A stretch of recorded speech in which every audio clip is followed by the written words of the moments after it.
chef. Pouget. Alors, moi, je vais Ravi m'occuper de de vous la crème accueillir. pâtissière.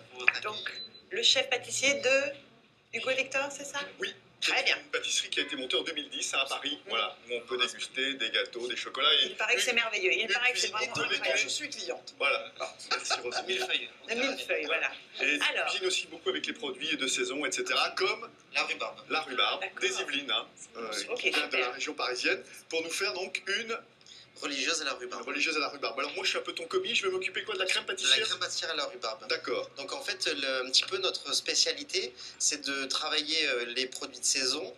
Et l'idée, c'est que quand on mange une tarte aux fraises, il faut vraiment que c'est le goût de la tarte aux fraises. Et là, souvent, pour les religieuses ou la pâte à choux, c'est souvent garder une crème. Et une crème pâtissière, c'est souvent assez gras, sucré, etc.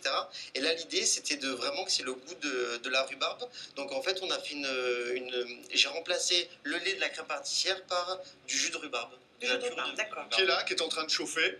Et moi, j'ai déjà mélangé un peu le sucre Et les jaunes. et le jaune pour les blanchir, hein, un Absolument. tout petit peu, Absolument, sans faire de grumeaux. sans faire de grumeaux. Et Pas gagné. Et je vais rajouter un tout petit peu. Hein. Ah non, d'abord la maïzena, pardon, qui va la permettre. maïzena qui va permettre d'épaissir la Moi, je goûte le chocolat. Voilà. Donc moi, je fais ça. Pendant ce temps, tu peux continuer peut-être, Je vais expliquer les Voilà. différentes étapes de la recette. notamment la pâte à choux. Attention, Oui, on d'accord. va faire réduire. Donc juste un petit mot sur la rhubarbe. On essaye vraiment de travailler avec... on pourrait travailler avec Rungis où il y a de très très beaux produits, mais on essaye vraiment de mettre, j'allais dire, une tête en face de chaque produit. Donc en fait, sur chaque produit, on cherche un producteur, un agriculteur qui a la même passion que nous pour le bon produit, etc. Et là aujourd'hui, on travaille donc la rhubarbe qui vient de Jumeauville dans les Yvelines. En fait, c'est la ferme du Logis, c'est une ferme de cueillette. Et en fait, donc on est à 1 heure de Paris et D'accord. on a un produit qui est quand même... Qui est très joli, comme qui est ça, très tout joli. frais. Mais on peut J'ai le une trouver un question autre sur la de rhubarbe. Est-ce qu'on est obligé d'enlever les pâtes? Pas forcément. Hein. On n'est pas obligé. En fait, c'est vrai que par habitude, on peut l'effiler un petit peu comme du céleri, mais quand elle est de très, très fraîche et de très bonne qualité, on peut vraiment la trancher. Puis souvent, la peau de la rhubarbe, c'est ce qui donne la couleur D'accord, Oui. ok. Bon, on coupe ça en petits morceaux, la rhubarbe. en petits morceaux.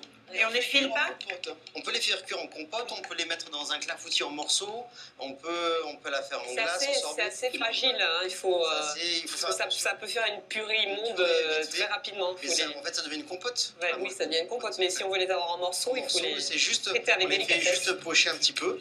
Donc voilà, donc pendant que tu fais la crème pâtissière, donc Voilà. à feu vif, Un feu vif, d'accord. tu mélanges de manière régulière.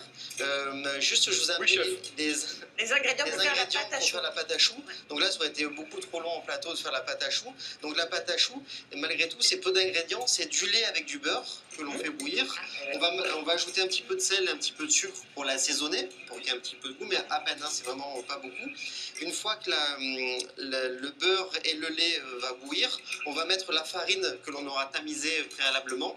On va baisser le feu et en fait, ce qu'on appelle, on va sécher la pâte pour que ça se décolle. Et une fois que ça se décolle, on mettra les œufs au fur et à mesure dans la pâte. Voilà ma crème pâtissière. Oh, elle a l'air Voilà. belle. Qui épaississent. Donc en Ouais. fait, vous voyez, en fait, cette technique, on peut l'appliquer vraiment à tous les jus de fruits. On peut faire une crème pâtissière à la cerise, on peut faire une tarte cerise. Pas de lait, c'est le fruit qui a remplacé le liquide. Parce qu'en fait, le lait, c'est de l'eau surtout. Ouais. Donc Et on en a fait cuire auparavant la rhubarbe avant de la mettre. Oui, dans c'était une petite compote de rhubarbe. une petite compote. Préalablement, on a préparé ce matin la purée de rhubarbe. Alors celle-ci, elle est bien sûr trop chaude Elle pour est aller trop chaude garnir pour nos aller garnir religieuses, donc la on en a religieuse. préparé une à côté. Voilà, hein. et on va garnir, On va garnir tu vas les garnir la religieuse. Il Voilà. nous faut un petit couteau, j'imagine. C'est déjà Ah, c'est tout troué, prêt. c'est Ah là là, tout génial. prêt.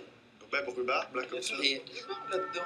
Mais si, Ça, c'est la c'est crème pâtissière. Rosine, c'est exactement Ah, ça. rhubarbe. C'est une petite crème pâtissière à la rhubarbe. Coloré. qui a eu le... Parce que c'est En fait, refroidi, je pense. c'est un petit peu plus froid. C'est juste un petit peu plus froid. Bon. Alors. Et donc on l'a mis dans une Dans poche une à petite douille. poche. On a préalablement, j'ai percé la pâte à choux pour que ce soit Ouais. facile à remplir. Et en fait, on va la garnir Alors, il faut pas que délicatement. tous délicatement, parce qu'il faut pas que Et ça... pour que Voilà. ça garnisse. Donc ça, c'est la tête de la Oui, religieuse. La tête de la religieuse. Je peux la manger, chef? Ah, Ah absolument. non, non, parce qu'on va faire des religieuses. Ah, mais il m'a dit oui, le chef. Ah, d'accord. Et on va donc on appelle ça le corps de la religieuse et la tête de la religieuse pour la garnir. Donc on sent bien la rhubarbe, hein, heureusement. garnit comme ceci, on fait attention. Si ça déborde un peu, c'est pas grave, ça garantit. C'est magnifique. J'avais une petite question de ménagère pour la pâte à choux. Tu as mis de l'eau, on peut aussi mettre du On peut lait mettre du lait. parce que ça les rend plus Un moelleux. petit Ça peu rend plus souple, D'accord. un peu plus onctueux. Et deuxième chose, moi j'en fais parfois de la pâte à choux et souvent les choux sont bien cuits, mais après quand je les sors du four, ils sont tout Mais râpés à elle est plat. vampire, ça Il va. faut donc laisser un peu la porte du four ouverte, non c'est ça? Pour faire En fait, partir l'humidité. On cuit la pâte à choux environ 45 minutes pour Ouais. cette taille-là. Et en fait, en fin de cuisson, pendant 5-6 minutes, on va laisser la porte ouverte Voilà, pour que ça sèche. exactement. Parce qu'en fait, Et ça, rend c'est beaucoup très plus important D'accord. parce que Et si alors, vous les assez sortez tout de vite suite, fait. elle retombe. Après, comment on la monte? Donc on... Après, je vous Ouais, montre. on fait vite. En fait, Ça, on a c'est fait le un corps de la En religieuse. fait, on a fait un glaçage, une recette un petit peu différente. D'habitude, le glaçage, c'est du fondant, donc c'est que du sucre. Et en fait, là, j'ai fait une ganache au chocolat blanc. C'est moins sucré que du fondant, puisque le fondant, c'est que du sucre. Donc, rapidement, on a des feuilles de gélatine qu'on fait réhydrater dans l'eau froide. On a de la crème, du chocolat blanc et du nappage neutre. Donc, on fait bouillir la crème avec le nappage neutre que l'on achète ou chez son pâtissier ou dans une épicerie fine. On verse... on a quelque chose de plus joli. Ah, pardon. Et on a nappé la religieuse. Je suis toujours là. Oh, regardez Voilà. comme c'est beau. Oh, religieuse d'un coup. C'est magnifique.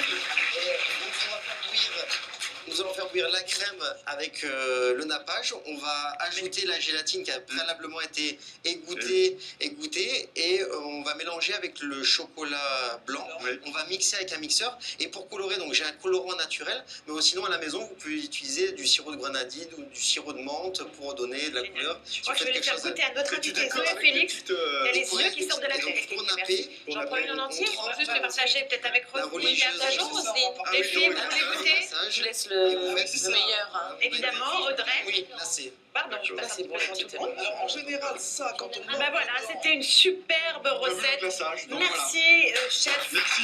Merci Jean-Pierre Boccanet pour cette très belle recette. Vous avez toute la recette évidemment sur notre site de 8.tv. Dans un instant, on se retrouve avec notre invité Zoé Félix avec la bande. A tout de suite.